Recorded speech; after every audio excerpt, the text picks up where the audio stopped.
Everybody, that's what steps can immigrant communities take to protect their neighbors from ICE?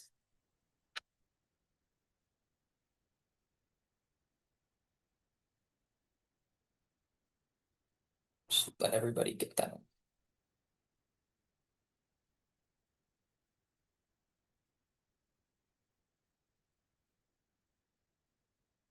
Can I have a thumbs up when all my judges are ready? Okay.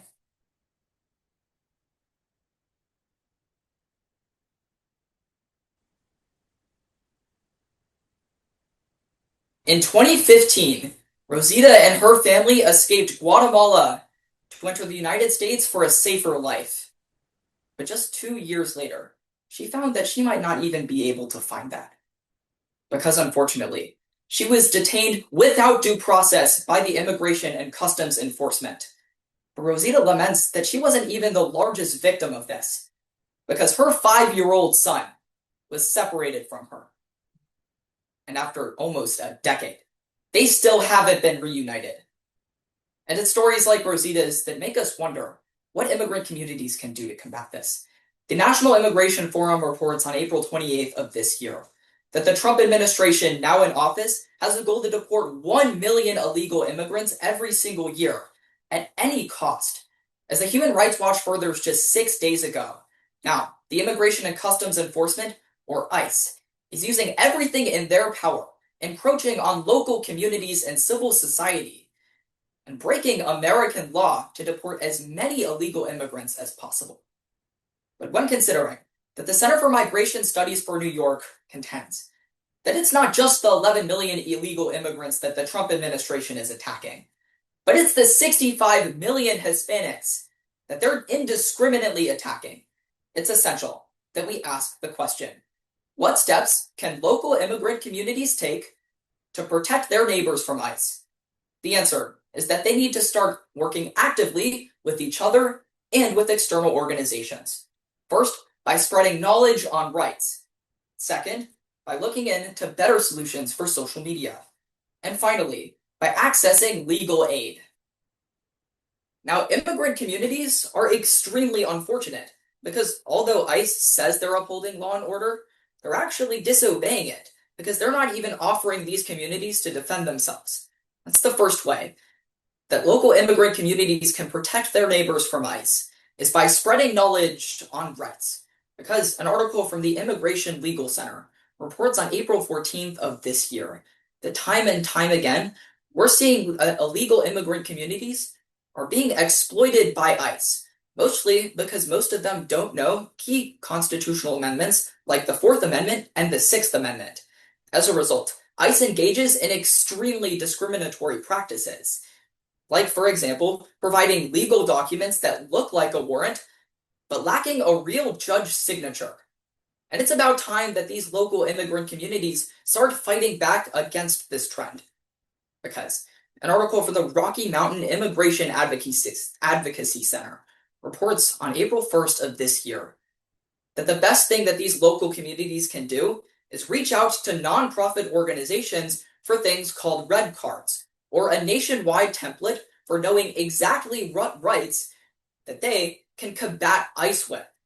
As a result, they won't be able to be exploited by ICE anymore, because these civil society organizations will be helping them know their rights.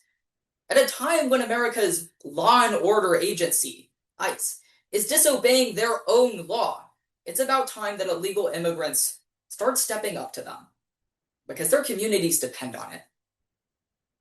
Now, one of the most important things for illegal immigrants to do is defend themselves. That's the second way that immigrant communities can stand up to ICE for their neighbors. It's by looking into social media. The Pew Research Center unfortunately reports on September 9th of last year that Trump going into office has a huge mandate on illegal immigration, but at the time of his election, garnering 82% support from Americans. And as a result, he has a huge amount of capital to spend on illegal immigration. But it's upon immigrant communities to start stopping this.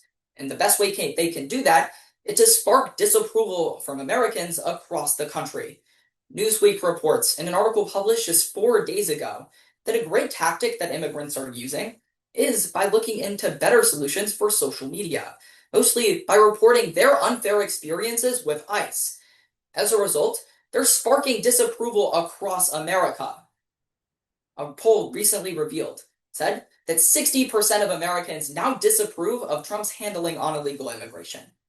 As long as the Trump administration doesn't have a mandate to use force in order to deport immigrants indiscriminately, it's clear that these illegal immigrants will be able to stop the carnage.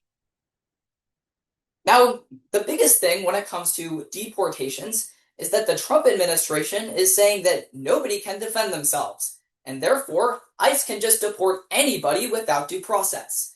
And that's a huge issue, because the final way that immigrant communities can protect themselves and their neighbors from ICE is by looking into legal resources for the future. As the American Immigration Legal Association explains in an article published on April 14th of this year, that oftentimes illegal immigrants aren't represented whatsoever by legal status, or rather lawyers, as 70% of migrants don't have access to a lawyer. And as a result, as the article furthers, the Trump administration is saying that since these immigrants can't defend themselves, they don't have the right to due process. And it's for this American law that we must look into better solutions. And the best way that immigrant communities can do this is through civil society organizations, but most specifically, law. As the Vera Institute fortunately reports on June 31st of this year, that oftentimes illegal immigrant communities have reached out to civil society organizations, like, for example, the SAFE organization. And they've not only applied funding for the lawyers that are there, but also relocated lawyers to defend immigrants. And as a result, it's provided more lawyer protection to 31 jurisdictions across America. Once again, it's about time for illegal immigrants and immigrants alike to defend themselves. Because in the United States of America, we deserve due process. Upon returning to today's question, what steps can immigrant communities take to protect their neighbors from ICE? The answer is that they need to start integrating themselves better with each other and external organizations. First, by spreading knowledge on rights. Second, by looking into social media. And finally, by improving local law resources. At the end of the day, stories like Rosita's should never be heard again, especially for the millions of other illegal immigrants who will be experiencing this carnage this year. First of all, Blake, congrats on a great speech. It's been wonderful competing with you for the entirety of the year. Let's start from the question. Can you define what the word protect actually means? Protect means enshrining the right for these illegal immigrants to protect themselves from law enforcement. So this could either be when it comes to law terms, or it could be just stopping this carnage altogether. Okay, great. Let's move to your first point then, right? You admit at the top of your first point that ICE agents routinely break the law, correct? Yes.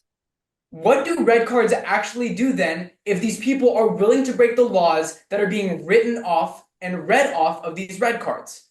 I'm actually really glad you brought that up, because the main reason why ICE has the opportunity to exploit this lack of knowledge is because these immigrants don't have knowledge. When these immigrants can identify breaches of law, they can actually defend themselves and identify it to this law enforcement.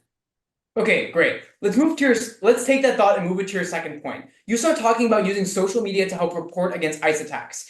In every single state in the United States, ICE agents are allowed to wear masks and cover up their identity. What could the social media reporting do if these people cannot be identified? So it's not so much identifying the specific ICE agent that's the main goal of this. It's more to spread awareness about the atrocities that ICE in general is committing.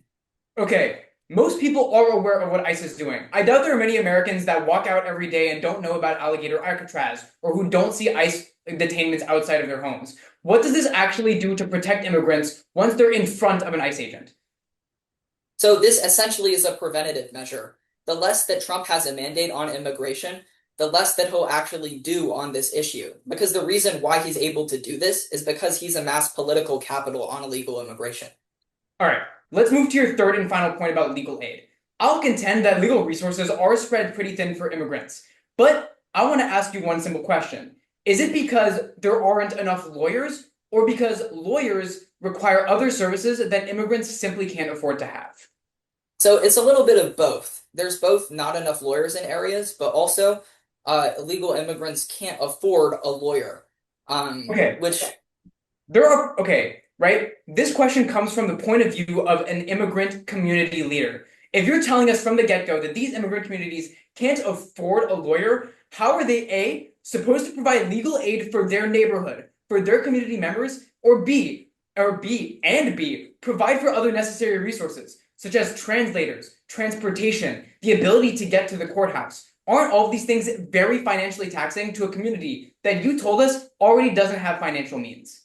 absolutely, that's the point of nonprofit agencies, so they can provide immigrant communities with this funding. Once that happens, they'll be able to afford a lawyer and attract more lawyers.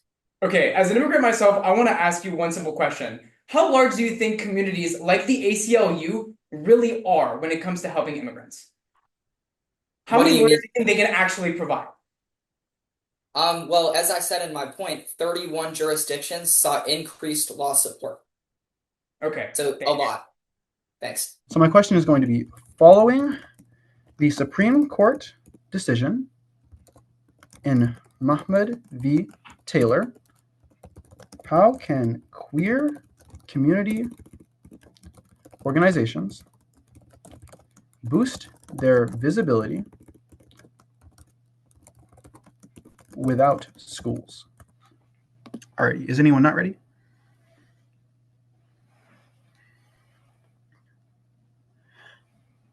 Well, folks, if being an extempore didn't make me gay, being gay sure did.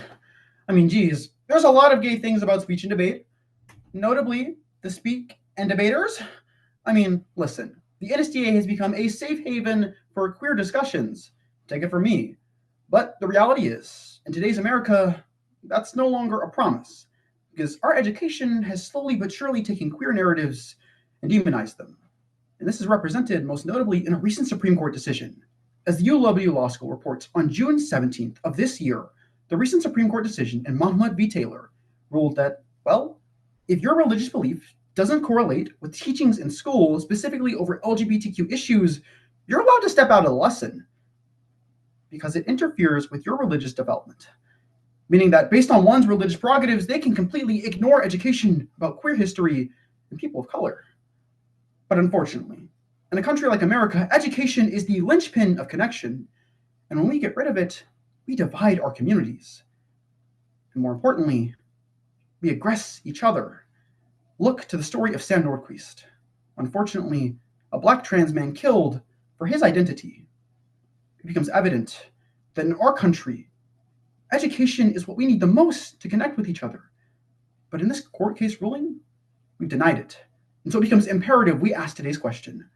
Following the Supreme Court decision in Mahmoud v. Taylor, how can queer community organizations boost visibility without relying on schools? And we find our answer in three key mechanisms. Queer communities must first establish vocal safe spaces for queer youth and adults alike. Then secondly, ensure that the queer leadership we see today is positive. Before lastly, ensuring that we maintain our history despite constant attempts in education to remove it. Now, gay people didn't just pop up today. Believe it or not, I wasn't born 5 minutes ago. But we weren't always popular, evidently. However, the last 30 years has been extremely positive for the LGBTQ. As the Spencer Stewart organization reports in June of 2022, the last 30 years has seen an exponential increase in support for homosexuality and the queer movement as a whole. And we've come a long ways from the days of the AIDS epidemic, where homosexuality was seen not just as a sin, but as a crime. Unfortunately, for years now, decades, even centuries, religious prerogatives have been used to hunt down, chase, and demean queer motives and identities. And while we've come so far as a country, this Supreme Court ruling, Mahmoud v. Taylor, takes us 10 steps backwards. And unfortunately, there's real consequences to this, as we no longer have safe spaces to voice our concerns. As the 74 reports, on March 6th of this year, the removal of LGBTQ safe spaces, and in general, the removal of LGBT discourse from our societies has resulted in a lack of places for us to exist peacefully and feel that we aren't being persecuted. But furthermore, that lack of safety translates to our legislation, as that same article found that states, more than 48 states, have introduced discriminatory legislation against queer individuals, meaning that queer leadership, if they want to solve this issue, can't look to schools and certainly can't look to legislators. They have to look inward, finding solutions via community. Because unfortunately, if we don't, the consequences are dire. As the CNN reports just 5 days ago, a study from 2024 found that on average, attacks and violent assault against an individual based on their sexual orientation increased by upwards of 23% in 2024 alone. Meaning that not only are gay people unpopular, but they're now being persecuted and killed, just like Sam. And the reasoning for most of us, more often than not, is based in the representations of LGBTQ media we see every single day, which leads us to our second key way in which queer leadership and organizations can continue to boost visibility without relying on schools.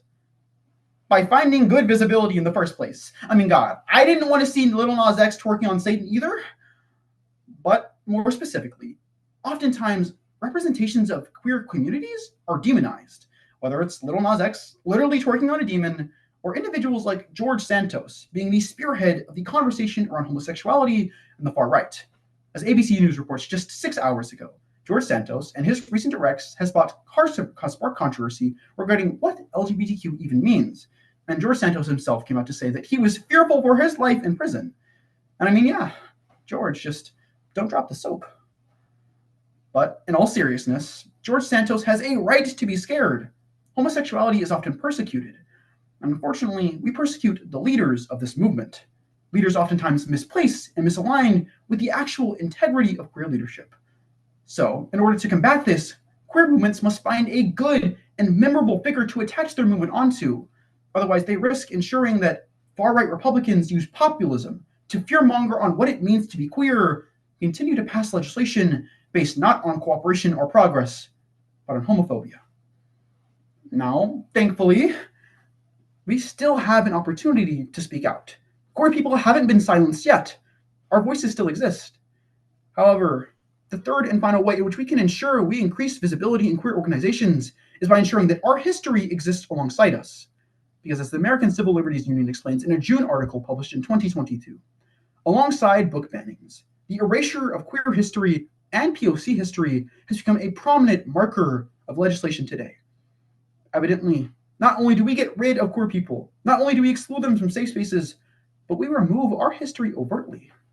And as a Harvard University article published in November of 2024 contextualizes, the removal of history allows the enableization of dehumanization. It becomes clear that queer organizations must prioritize putting a face, a name, and a people to queer history. Because when Defense Secretary Pete Hegseth renamed the USNS Harvey Milk to something wholly unrelated, it was clear there were political motives behind this, and the intent was to silence queer communities, remove them from history, and make them seem less American. Unfortunately, in the past 7 minutes, I haven't become any less gay, but neither has the rest of America. But with every minute that goes by that we fail to act on this, queer people become less and less safe. And so when we ask today's question, following the Supreme Court decision in Moffitt v. Taylor, how can queer community organizations boost visibility without relying on schools? We found 3 key answers. Firstly, by establishing reliable and consistent safe places for adults and youth. Secondly, by ensuring that the spearheads and ideals of the queer community are positive representations. And lastly, by making sure that we have community legislation and history still intact. Because, well, I'll be gay for the next 24/7 hours for the rest of my life. And so will the rest of Americans, meaning they need protection and they need queer community leadership. Congratulations on a great speech. I just have a couple of questions. So in your first point, you talk about a lot of safe spaces. And while this might make LGBTQ people feel safer, how can they actually integrate the rest of the community into these safe spaces if they don't even want to participate in these activities at school? Right. So a big thing here is that we want a snowball effect. Now, particularly when we talk about safe spaces and their decline in America, that was the 74 on March 24th of this year, we see that it also affects our youth in how they perceive LGBTQ plus people. Now, an important thing about the Mahmoud v. Taylor decision was that it's optional. You don't automatically have to remove yourself from the conversation just because you believe it affects your religious beliefs. I mean, if we can open up safe spaces, not just to queer youth, but also other individuals who may be of certain religions, we can introduce them to the idea of queer people before they have the chance to be radicalized. So you're saying that the removal, or rather the optionality of participating in this discussion at school doesn't actually affect anything because it's just optional? Yes, there's a good chance that it's not going to materially kill off the cooperability between queer people and non-queer people because it's optional. Meaning, say for instance, if a queer student is in a classroom, they are inherently going to feel, or sorry, a religious student is in a classroom, they aren't inherently going to feel disregarded or disrespected simply because another queer student exists alongside them or because a lesson plan includes queer content. We think that the radicalization level starts young, but by reintegrating safe spaces, we can undo that radicalization. Okay, moving on to your second point, you talk about visibility.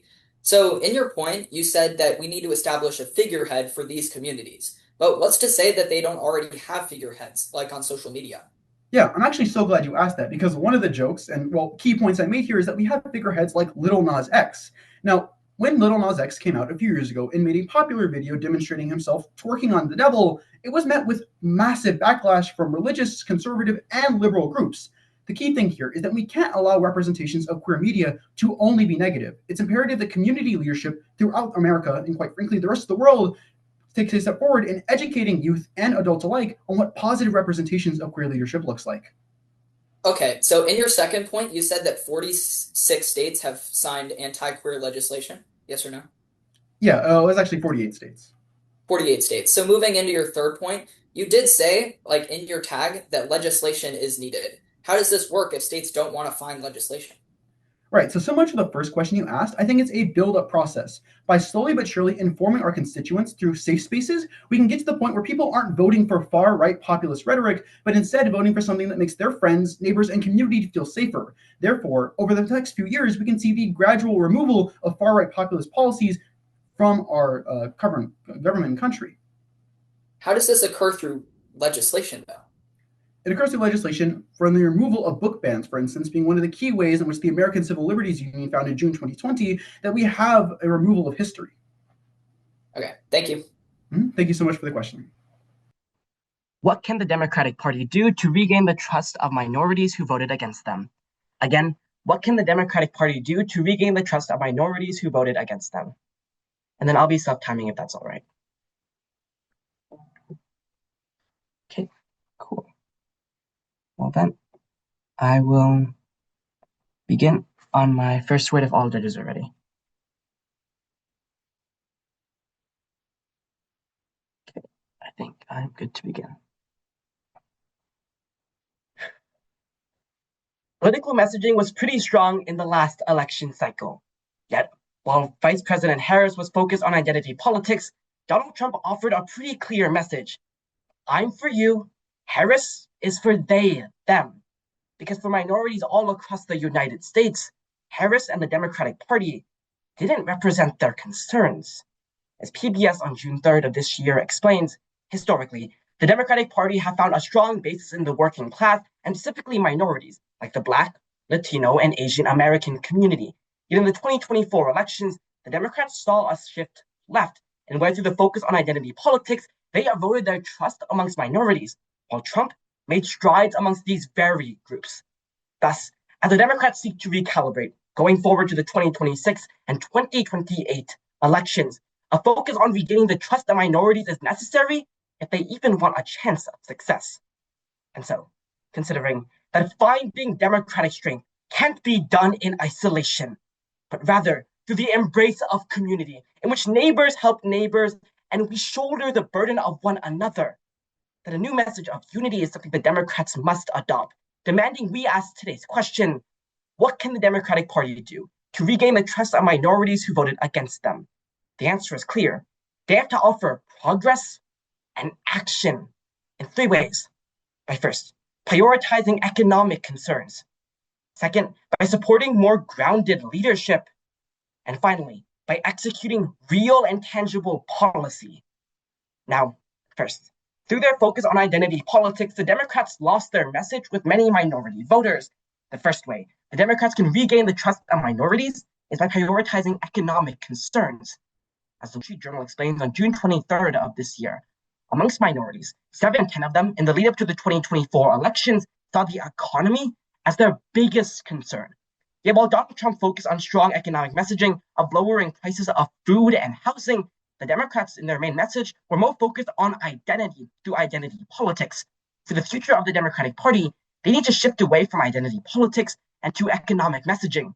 Luckily, this is already happening.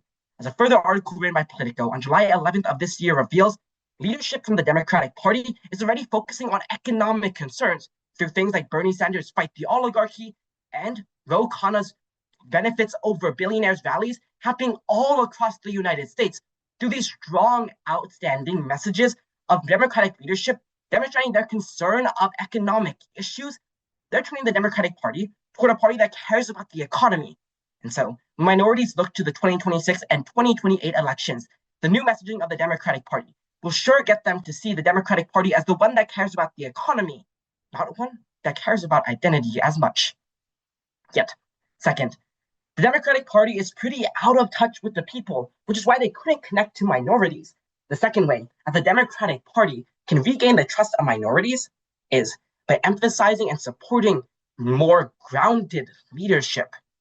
As The Guardian explains on April 3rd of 2025, for the Democratic Party, their more greater focus on their current leadership of the old, like President Biden and Harris, was a grave mistake. This is because top leadership of the Democratic Party is deemed out of touch, unable to understand the economic and other concerns that minorities may have. So for the Democratic Party moving forward, focusing more on grassroots efforts to bring about a new youthful and authentic wave of leadership has to be the right action. Luckily, the Hill articulated just 4 hours ago, and this is already happening. The current candidate in the New York City mayoral race, Zohran Mamdani, we're seeing the Democratic Party push for greater action in bringing forward a new authentic and youthful leader who represents minorities to the center stage. Yet it can't be just Mamdani. The Democratic leadership has to mobilize grassroots all across this nation to bring out millions of people to find the new youthful and authentic leadership in smaller states, ones that don't have a typical representation amongst the Democratic leadership. Doing so ensures that when NPR articulates just 4 days ago that Zohran Mamdani is fighting for a message of affordability, authenticity, and action, the Democratic Party actually follows these values and provides the people and minorities with the trust they want to hear. Yet, finally, although the Democrats have lost control of both the House and the Senate and even the presidency, they still have state leadership, ones that can take action to support minorities. The final way how the Democrats can regain the trust of minorities is by focusing in and executing tangible policy results. Because initially, an article written, once again, by this time by Reuters, on April 9th of 2025 articulates that within the United States, the Democrats, due to their harrowing loss, was typically tied back due to Biden's own term, in which he failed to execute on many domestic policy issues. One of the biggest ones that many minorities were cared about was price inflation, which in 2022 hit a peak of 9.1%. And so, although the Democrats don't currently have control over the federal legislature, they do have control in state legislatures across this nation. And by offering change there, they can demonstrate to the entirety of the nation that the Democrats really mean business. Luckily, at the center of change, on January 6th of 2025 reveals state legislatures in states like California, Washington, and Nevada have strong Democratic bases, ones already focused on passing concerns and legislation for minorities. Specifically, many of these pieces of legislation have to focus on things like reducing the prices of groceries, making housing more affordable, and protecting minorities from the threat of ICE that's just next door to them. Doing so ensures that through their control of state legislatures, the Democrats can make real wins for minorities, and by doing so, bring that messaging to the greater state of, or rather, greater union of the United States, to show minorities across this nation that the Democrats can actually create action. And so, the people right now see the Democratic Party as a sluggish thing, one that can't take action that supports the people. And when we look back at today's question, what can the Democratic Party do to regain the trust of minorities who voted against them? The answer is clear. They have to offer progress in action by first, prioritizing economic concerns. Second, by supporting more grounded leadership. And finally, by bringing about change. And so, Harris was more focused on identity politics in the past. This new wave of Democratic leadership will be the ones that really offer change. Thank you. All right, Ty, first off, I just want to say great speech, but I do have a few questions for you. So, on your first point, you talk about economic concerns. I guess my real question to you is, do minority constituents tend to educate themselves on the economic policy of their legislators? Well, most of them don't, but they follow the wider messaging, which is why my B at that point talked about how the Republican Party, they offer legislation that's that for the Democratic Party, our lack of emphasis of the economic concerns to begin with means that we have to demonstrate a care about the economy to begin with, and at least prioritizing economic concerns is a good way to do that. Right. And one last thing on the economic point. You mentioned that it's good to step away from identity politics within the Democratic Party, but aren't they still trying to appeal to minority voters specifically here? Well, yeah, and we saw that in the 2024 elections, a really heavy emphasis on identity politics didn't work out. So shifting more toward economic concerns is probably the biggest thing they have to do if they want to have a chance of winning back minorities. All right, thank you. Now, moving on to your second point, you talk about grounded leadership. You bring up names like Bernie Sanders and Zohran Mamdani, but are either of these individuals going to be who you see as the presidential nominee for the Democratic Party in 2028? No, which is why I offered in my B. I said that not only is it Mamdani, but also the Democratic Party has to use grassroots efforts to find new youthful leadership. Obviously, Mamdani isn't going to appeal as a socialist to every single American, but new grounded leadership in states that don't have representation is a good way to bring out the new authentic leadership the Democratic Party needs. Alrighty, thank you. And then moving on to your third and final point, you talk about, again, passing real and efficient policy here. What does that look like for the Democrats going into 2028? Well, at least for Democrats, it means passing legislation that actually supports them. I know in Nevada, the state legislature recently passed laws that mandate financial literacy in like states and classrooms. That's a really great way of supporting minorities who don't have access to like typical classes or support in their economy. Other states like Washington and California, through their state legislators, can likely do the same, passing legislation that reduces prices of everyday goods and also makes everyday life more affordable. All right, and then one more thing on that. Now, we saw in the 2024 election that, for instance, there was the issue of border policy. However, Republicans blocked that and then used it to campaign on later. What stops Republicans from blocking legislation regarding the economy or other things that Democratic parties would want to campaign on to use it for themselves? Well, we know I guess the Republican Party controls the federal legislature, but I'm guessing you're referring to state legislatures. I guess the state legislators I brought up as examples, like Nevada, Washington, and like California, have more Democratic bases to begin with. And although they have like the ability to veto, concerns that help every person, especially amongst those that like are more concerned with, will just end up supporting them in the first place. All right, thank you so much. Great speech, Ty. Thank you. To regain popularity amongst ordinary Americans, should the Democratic Party move closer to the center or lean into leftism? Are all of my judges ready? Perfect. The Democratic Party has become too obsessed with ideological purity tests and should instead push back against far-left staffers who exert disproportionate influence over policy and messaging. That's a lot of syllables. It's also the statement that Democratic groups gave to Politico as their pitch to the public for the new Democratic Party. Because as Democrats struggle to adapt to their loss in the 2024 elections, which they lost because they weren't relatable enough, they're getting a little bit lost in the sauce. As The Hill explains on June 6th of 2025, the Democratic Party hemorrhaged voters to Donald Trump in the 2024 election, especially moderate voters and uneducated voters. And they've responded to this by wondering whether they should move closer to the center or farther to the left, forgetting that you can't win voters without first appealing to them and being able to speak to them. But it's considering that the correlation between support for climate change policy and support for higher taxes is entirely arbitrary, but furthermore, that Democrats just received their lowest trust rate in their party's history this month, becomes imperative that we and the Democratic Party examine today's question. To better appeal to ordinary Americans, should the Democratic Party move closer to the center or lean into leftism? And the answer is mixed. They're going to have to cherry pick, choosing economic leftism and social centrism for three key reasons. First, because this would allow Democrats to appeal to a broader base. Second, because it would allow Democrats to sidestep claims of elitism. And finally, because it would replace Republicans on the defense If you ask your Trumpist uncle what they think about AOC, probably respond negatively. That being said, if you ask your Trumpist uncle what he thinks about unions, he'll probably respond just as positively as AOC did. This is the first reason. Democrats should cherry pick economic leftism and social centrism, because it allows them to appeal to a broader base. Because the political spectrum is ultimately a circle, and the economic beliefs of the far left and the far right tend to be very similar.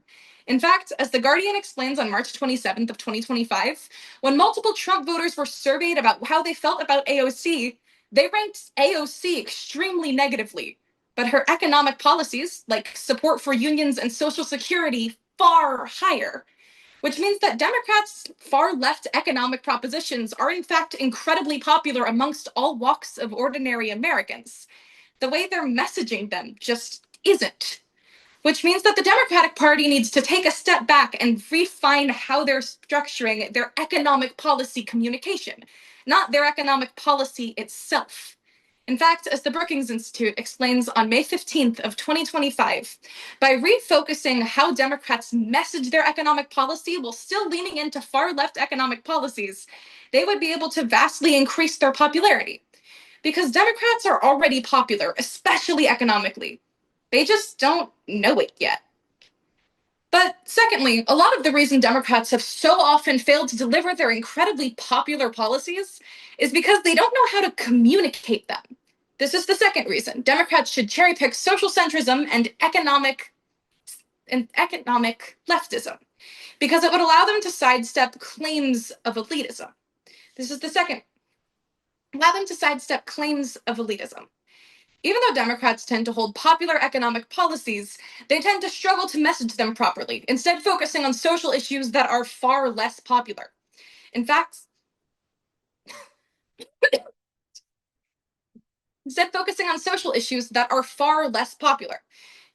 as a study by Pew Research Center explained on March 20th of 2025, very few people could functionally understand the policy propositions that Democrats were putting out.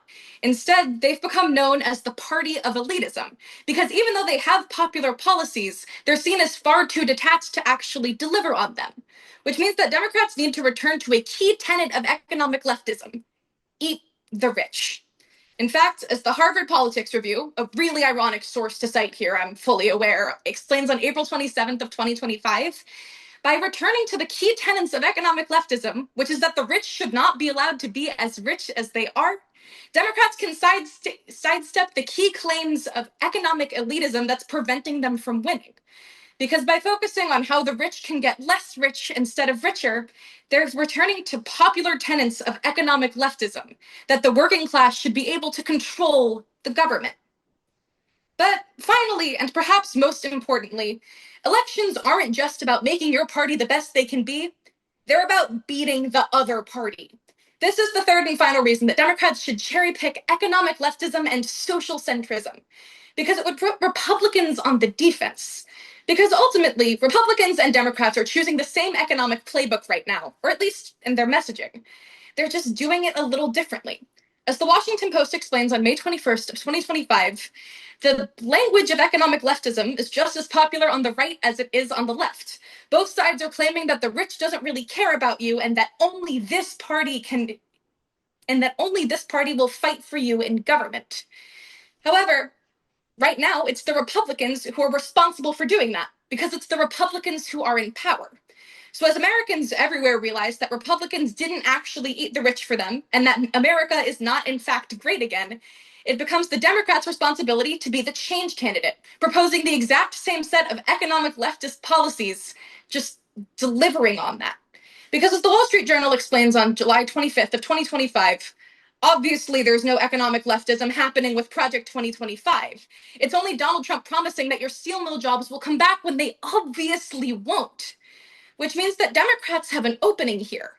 As the Republicans currently in power say that they will deliver change for poor people and then don't, it becomes the Democratic Party's ability to say that they actually will, and even better, maybe deliver on it this time.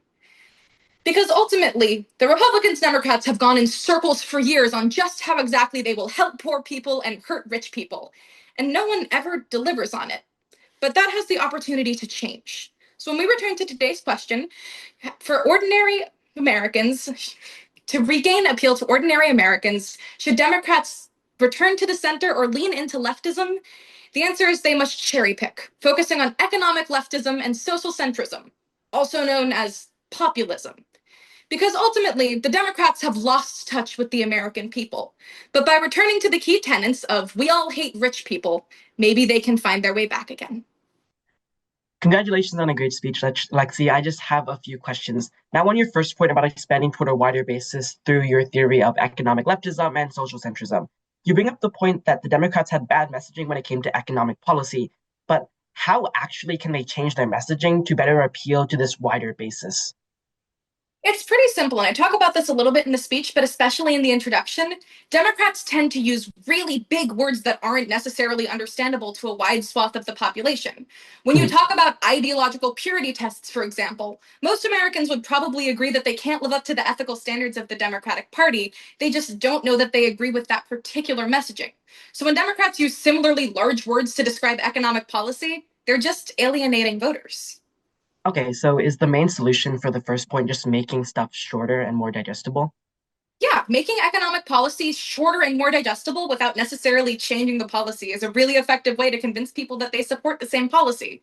Because when you're getting into situations of far-right voters agreeing with AOC's policies, but not realizing they agree with her, there's clearly something wrong in the messaging. Okay, now moving on to your third point for a second on the idea of how the Democrats basically are, I guess, more focused and need to like push back against the Republican Party. Considering that the Democrats tried to pressure Trump in 2024, how can they do so now if what are they going to do to pressure Donald Trump now? Yeah, so it all comes down to the policy of being the change candidate. People are overwhelmingly likely to vote against the party in power, especially if the party in power hasn't done a great job. So when Donald Trump came into office promising his largely uneducated, largely working class voters that he was going to fix their lives, and then didn't fix their lives, Democrats have a far easier job than the uphill battle they faced in 2024, where they were defending their own inability to fix people's lives. Okay, now let's move on to your second point about trying to change, I guess, the messaging of being elitist. Considering that many Democrats, especially in the Democratic Party, are still remaining the same and like keeping the same top leadership, how is the Democrat going to be taking away from their image of the elite when they still have this elite group of Democrats in their party? Well, that's the key problem with politics, but it's a problem that the Republicans face just as much. There's just as many elitist politicians in the Republican Party as there are in the Democratic Party. Once again, this comes down to messaging. Democrats are often associated with liberal institutions like higher education in the United States, and they tend to use far more educated language when they speak, especially about policy. Once again, this becomes a messaging issue, not a deep-seated political one. Democrats want to move against their appearance as elite. They need to stop talking and acting like they're elite. Republicans figured out how to do this years ago. Okay, and then one quick last question. Is economic leftism the same as like communism or socialism and how it functions in what you're describing here? Well, absolutely not. Economic leftism in this context is overwhelmingly what we would call democratic socialism. People like Bernie Sanders, AOC, large support for healthcare and Social Security. Okay, thank you so much. What steps can America's broadcast media networks take to resist pressure from the Trump administration? Can I please get a thumbs up from all of my judges? That seems like everybody.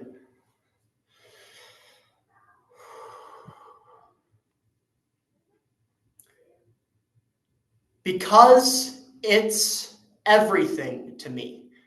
Those were the words of 23-year-old Sarah Dalton, a New Orleans resident, when she was questioned about why she was crying after Donald Trump had announced he was going to be defunding NPR. And while Sarah Dalton might care about NPR more than the average American citizen, it's clear that we all have reason to. They give us critical crisis mitigation strategies while also keeping us updated on current events. But it seems that NPR and all of public media may be in danger because as PBS News, which is literally being defunded by the Trump administration as I'm speaking right now, articulated on July 13th of 2025, that President Donald Trump just recently got the House to agree to pass $9 billion in budget cuts towards public media broadcasting systems. This could mean CBS, NPR, CNN, The Washington Post, and more. And now more than ever, Americans like Sarah are questioning whether or not they'll have adequate access to news in the future. And so it's considering that in his 2016 novel, How Democracies Die, Harvard professor Stephen Levitsky articulates that the first thing a would-be dictator would attack when in his rise to power is the public media in a country. It becomes time we review our historical mistakes and ask ourselves today's question: what steps can America's broadcast media networks take to resist pressure from the Trump administration? To which the answer is clear, that they have to maintain journalistic integrity, all whilst keeping themselves alive. They can do so through three key ways. Through first, restoring bipartisan support. Second, by fighting the Trump administration in court. And finally, by exploring new budget models. The government isn't the only way that these companies are going to be getting funding. The first thing they have to restore is the people's trust in them. And that's exactly why the first reason, or rather step, that America's broadcast media networks can take to resist pressure from the Trump administration is to restore their bipartisan support. As a Pew Research poll found on March 3rd of 2025, that right now, only 44% of Republicans support funding public media broadcasting. And even worse, only 19% of them think that public media should exist in the government at all. That's incredibly damaging. And those are scary numbers for one side of the partisan spectrum. However, public media does a lot for Republicans, and they're going to have to show that. Because as the Voice of America articulated before it was removed by the Trump administration on January 1st of 2025, that companies like NPR, CBS, and CNN all help to ensure that conservative voting areas like North Carolina, South Carolina, Texas, and Oklahoma had adequate disaster relief access. They first help to warn people that the disaster is coming. And then two, help to provide survivors with the correct materials to survive on in the future. Conservative voting areas already rely on public media. Public media just has to make that known. In doing so, when conservatives are told just what they're fighting for, they'll have no choice but to fight for it. But President Donald Trump seems to like taking money away from people who don't like him. If I can't make any Nat certs this year, we'll know why. But it's not always legal to take money away from people who don't like you. And that's exactly why the second way that America's broadcast media networks can resist pressure from the Trump administration is by fighting against him in court. As an article by Reuters articulated on June 8th of 2025, that even before he was president, President Donald Trump was attacking media companies. More specifically, he sued ABC and CBS News on the campaign trail. Now, he has over 100 outstanding lawsuits against media companies. But that doesn't mean he's winning. As Politico explained in an article published just 4 days ago, that President Donald Trump actually has a terrible track record against public media. He's lost to the New York Times, the Washington Post, NPR, and even last Friday, lost a case to a journalist by the name of Bob Woodard, who he alleged was a biased reporter. Bob Woodard received money for the settlement, a dismissal of the case, and still works at the New York Times. If these media companies can fight back against President Trump, they can do what they have to do, which is win. At a time in which the government is continuously attempting to make sure that media is unaccountable, and at some points lying to the public, they must maintain their integrity by fighting back against President Donald Trump and keeping the funding he intends to take away from them. But finally, when the government won't be accountable, they can't be funded. They can't rather be funding the media, who ought to be accountable for the people. The third and final way that America's broadcast media networks can resist pressure from the Trump administration is by exploring new budget models. As an article by PBS News, who is also being funded by Donald Trump, explained on March 26th of 2025, that actually media broadcasting doesn't rely on federal funding all that much. As a matter of fact, it's only 8% of any given media company's budget, which means they won't need to do much to make up for the gap it leaves when President Donald Trump defunds them.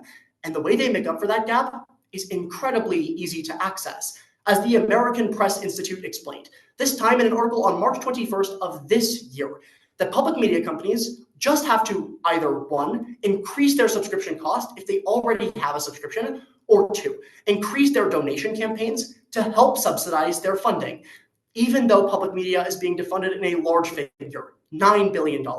It's actually only 8% of their funding.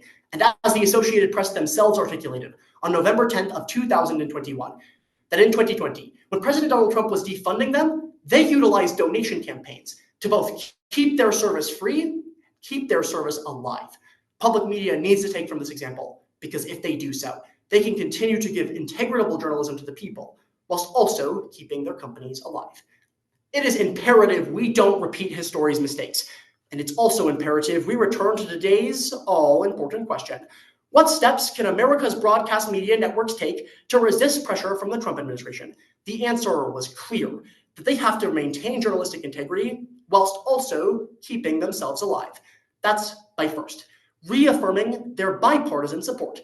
Second, by fighting President Donald Trump in court. And finally, by exploring new budget models.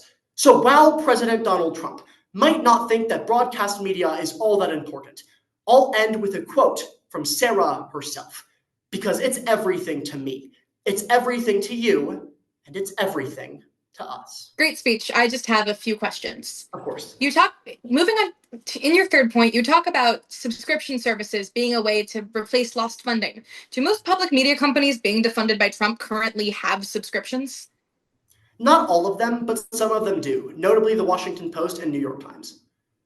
Do the Washington Post and New York Times receive federal funding? Yes. They are subsidized. And for those that don't receive federal funding, like NPR and CBS, will donation campaigns be enough to replace that lost funding?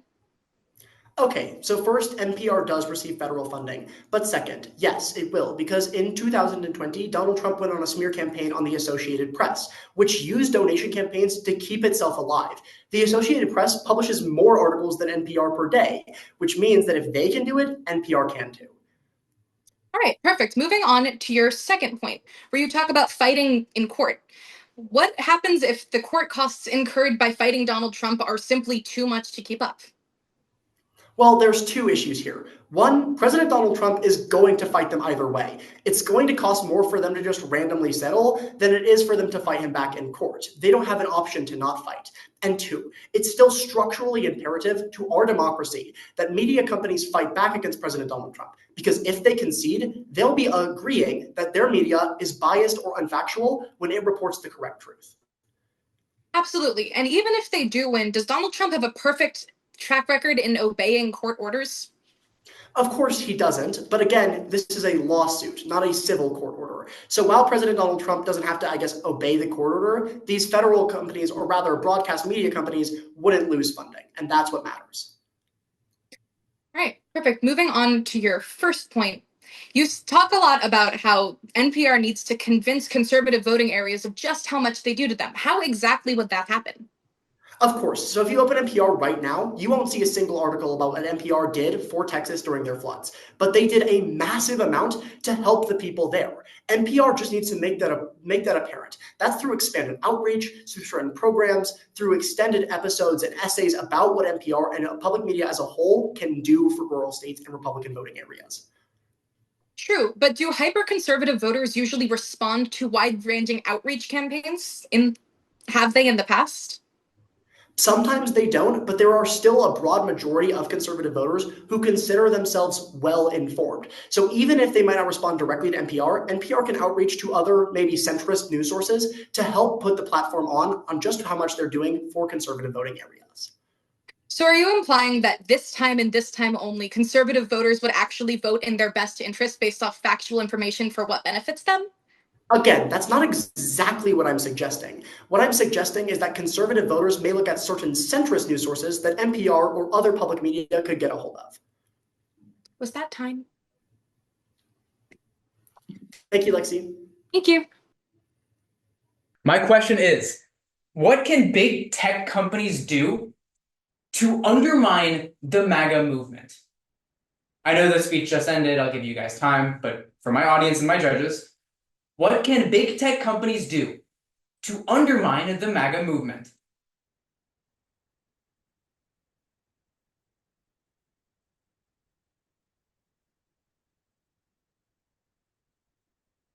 Just a thumbs up for my judges whenever you guys are ready.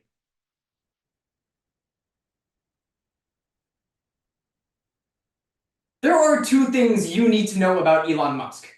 First, he made a terrible investment into Twitter that cost him millions of dollars over the course of years. And second, he has 6 children.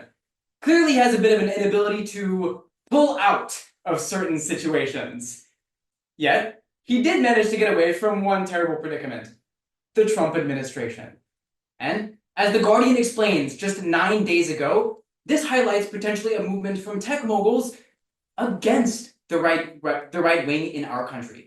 As they continue to explain, the 2024 election proved that large big tech companies, from Amazon to Zillow, A to Z, have the ability to strongly influence our politics, whether it be through funding or simple social media algorithms. Yet, as NPR writes, rest in peace, just 2 days ago, amidst the Donald Trump administration's recent movements, big tech companies are now at the forefront of the people who could either preserve or kill off all of his momentum. And so it's one considering that fighting against the Trump administration is no longer a question of politics, but fighting for basic human rights in this country. That it's imperative that we demand today's question: what can big tech companies do to undermine the MAGA movement? The answer is by cutting off the internet's fuel for Donald Trump's fire. And they can better do this through, first, changing social media algorithms. Second, by removing ways for Donald Trump's largest donors to access funding. Before, third and finally, ensuring that the data of vulnerable constituents is always protected. Charlie Kirk has become the face of the MAGA movement on social media, amassing nearly 10 million followers across all of his platforms. And he's the same guy who misidentified a dolphin fetus for a human baby. Clearly, intelligence isn't going to get you clicks. The first way that we see that big tech companies can undermine the MAGA movement if they wish to is by changing social media algorithms. The Institute for Strategic Dialogue explains on June 18th of 2024 that the reason why MAGA has had so much success on the internet is because algorithms on social media companies, from YouTube all the way to Twitter, promote shock value rather than actual content. And when the majority of MAGA's policies are shocking, they tend to trend much better than their opponents. However, if social media companies want to undermine the momentum that the MAGA movement has had, especially through social media influencers like Charlie Kirk, changing their algorithms, or simply getting rid of algorithms altogether, could be a perfect way to take away MAGA's momentum. Because, as the Harvard of the South, or the University of Texas at Dallas peer-reviewed computer science journal explains just last month, Telegram, a company that has no algorithm whatsoever, sees MAGA tend to trend 25% less than their competitors. If social media companies and big tech in general wants to undermine the MAGA movement, getting rid of those algorithms is the best way to take away their spark. Y'all, MAGA can't platform if they don't have a platform in the first place. But second, it seems like Jeff Bezos might suddenly wake up one day with a head of hair and no longer hate himself. Yeah, that's probably not going to happen. But Amazon does have the ability to stop hating on its people. The second way that big tech companies can undermine the MAGA movement is by cutting off MAGA's donors from access to their own funds. Critically, some of Donald Trump's largest donors make a large fraction of their money off the internet.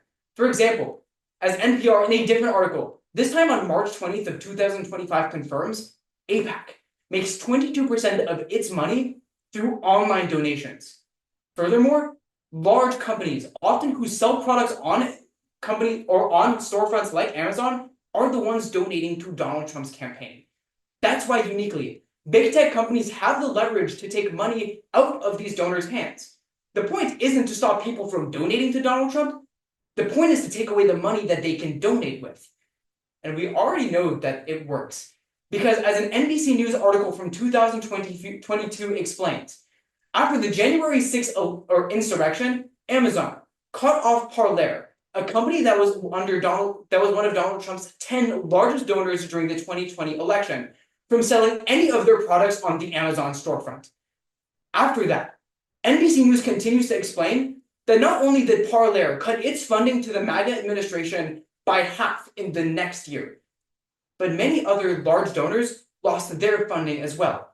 If big tech companies want to undermine the MAGA movement, it's critical that they look towards AIPAC, and whether it's by canceling their ability to get donations or cancel companies' abilities to make money on the internet, they can take not the ability to donate to the Trump administration, but the leverage these companies have to make Donald Trump so powerful in the first place. But finally, in 2023, McDonald's was caught selling nearly $50 billion worth of data to the US government. So now Chrissy knows that it's true. Yes, I, Sasha Morel, have a hankering for triple cheeseburgers at 3 in the morning. But it's not that type of data that really helps the Donald Trump administration pass its policies.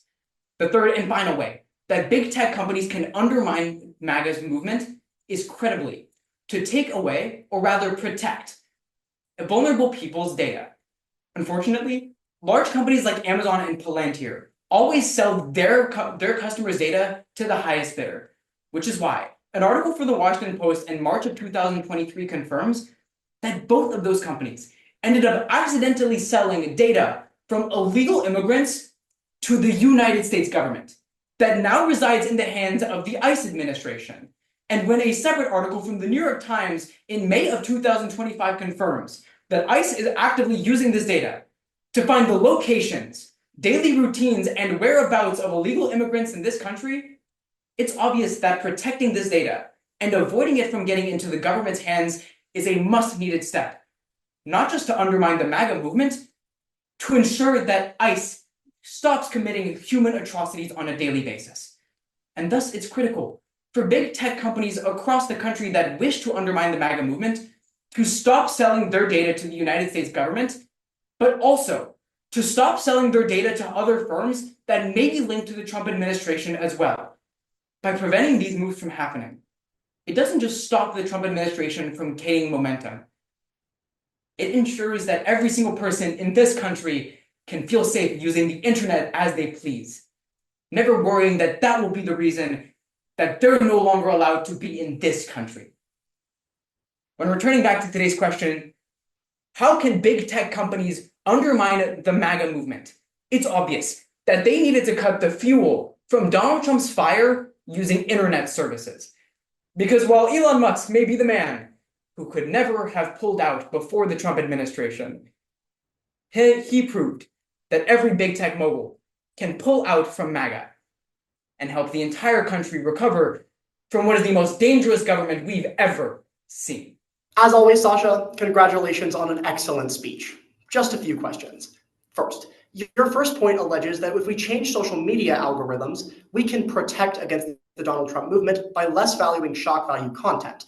Wouldn't changing social media algorithms to push back a certain type of content violate the amendments of the Constitution? No. Why not? I mean, because social media companies can platform whatever they want.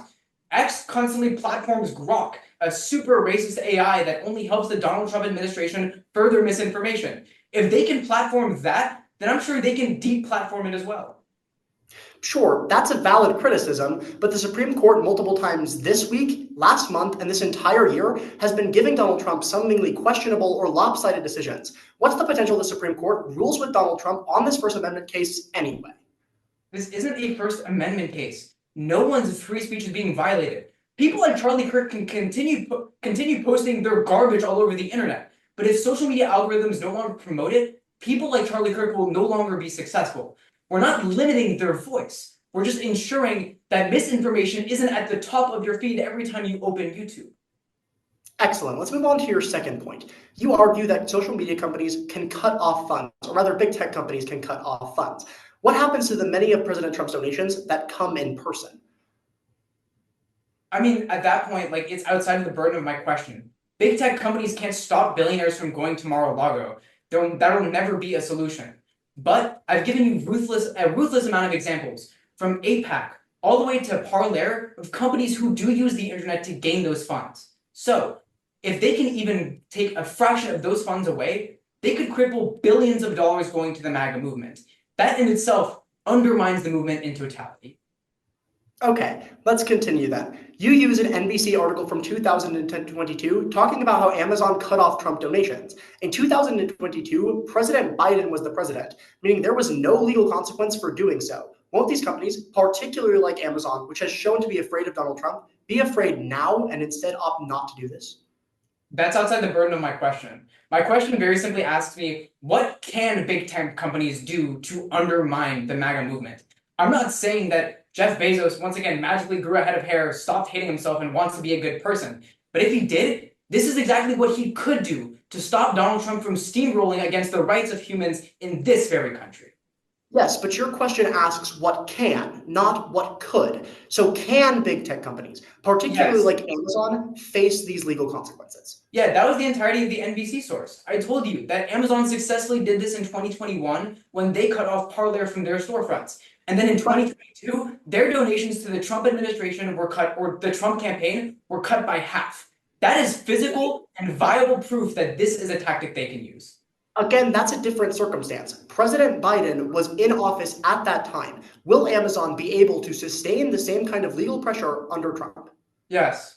I don't like, there's nothing illegal. They're not doing anything illegal. Amazon runs the storefront. They can choose who can use their service or not. Like, selling your stuff on Amazon isn't a constitutionally protected guarantee. Thank you. It was an honor, Sadie. I'll start with just general themes for everybody across the round. So I think a lot of this can also be chopped up to it's July and we're doing competition in July. So I think just working on delivery polish, argument follow through, time management are going to be things that we want to consider as we're getting ready for season. Again, it's kind of, this is all under the umbrella of it's July. We have some time before the regular season kicks off. I think otherwise, in terms of content and argumentation, I really am appreciating there's good substructure from all speakers. You guys are doing a good job of getting me to a place where I'm understanding your arguments. You're not just leaving arguments necessarily out in the wind to fend for themselves. So I think for me, it's one, a recognition that, hey, it's the summertime. So the fact that you guys all finaled this round robin and delivered 6 very good speeches in July is indicative of hopefully some success for the start of season. You're going to be a lot better prepared than probably 95% of the competitors out there.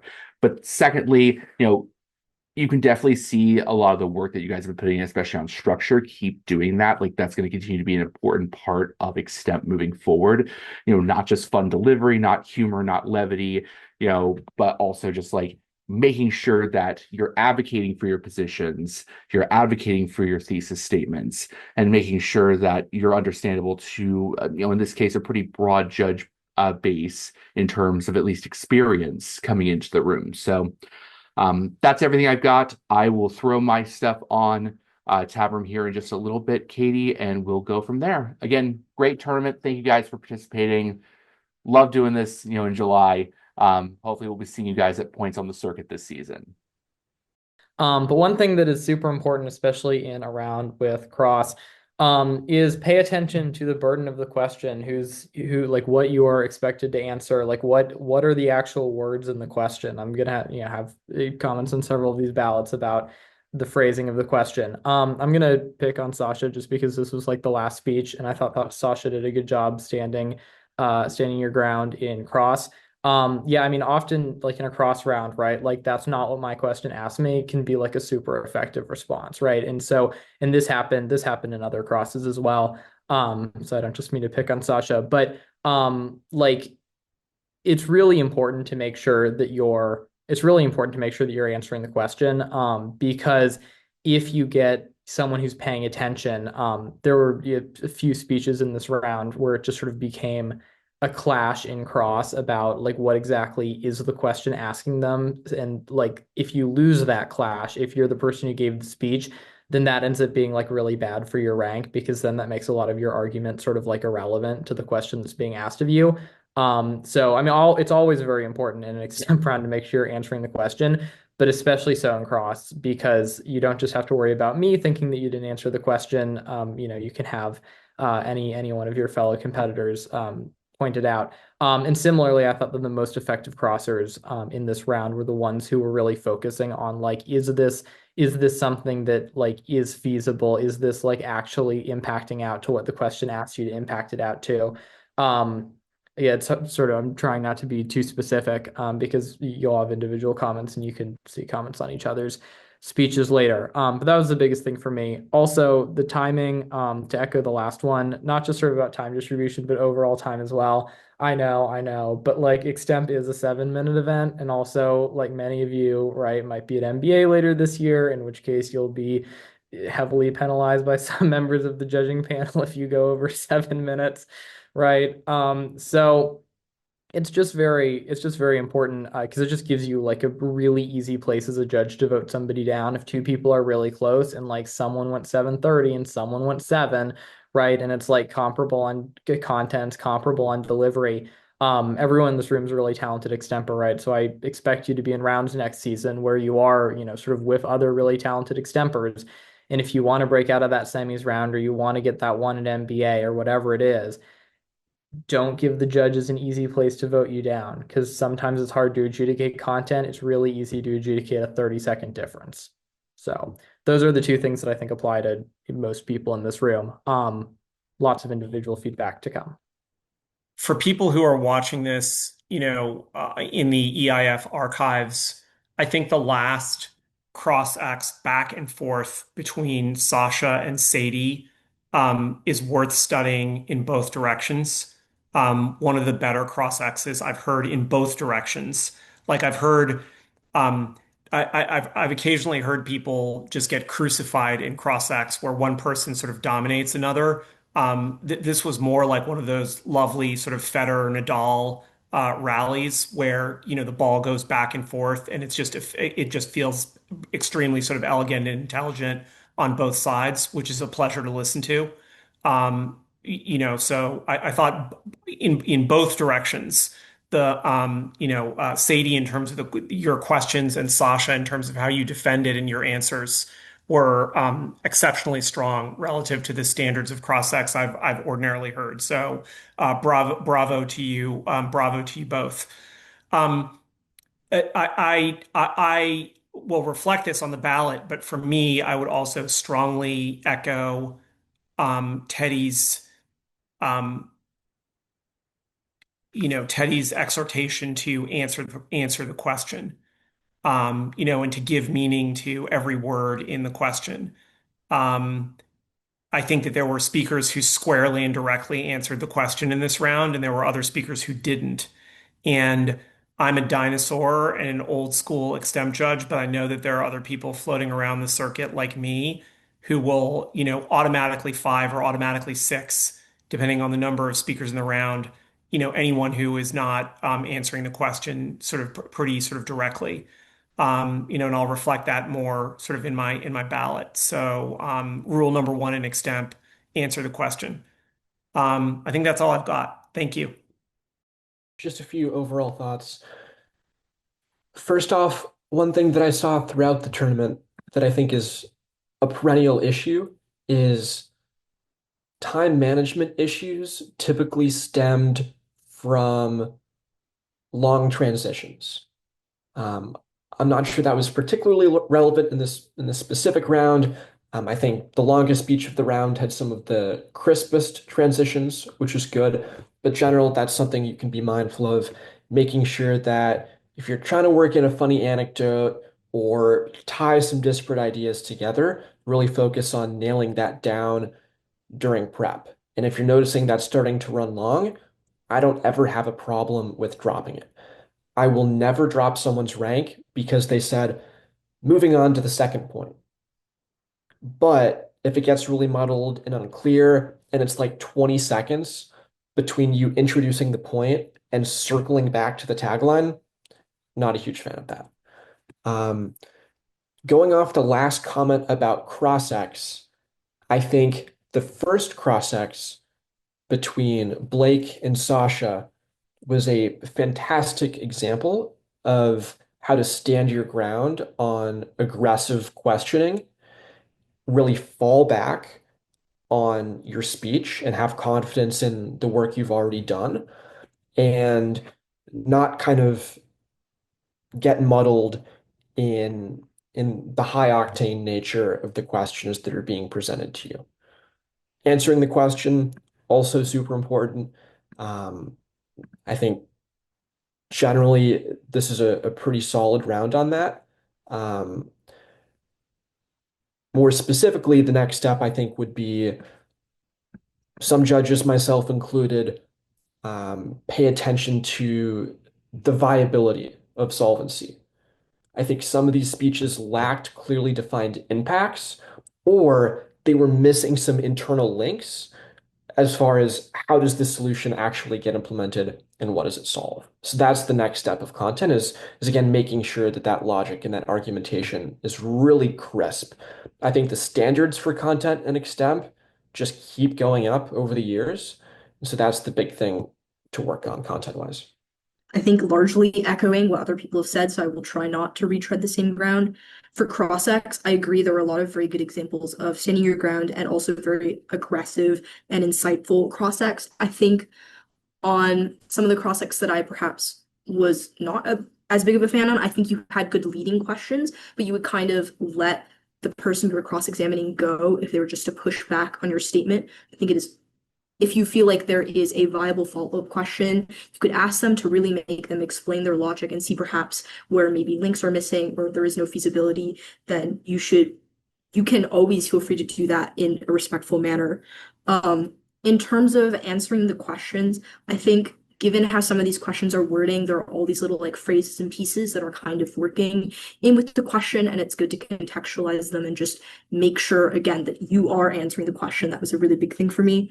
And then finally, like Aidan was talking about, I do focus a lot on like internal links and just feasibility of your actions in like the vast majority of cases. I think my only exception to this is like if that is sort of suspended within the question itself, like the question itself lacks sort of like feasibility of possibility, maybe I will ignore that. But other than that, just like making sure that your answers are actually viable and plausible, I think was a really big thing for me. Less so in this round, more so in the prelims. But I'll go into a lot more detail within my own ballots.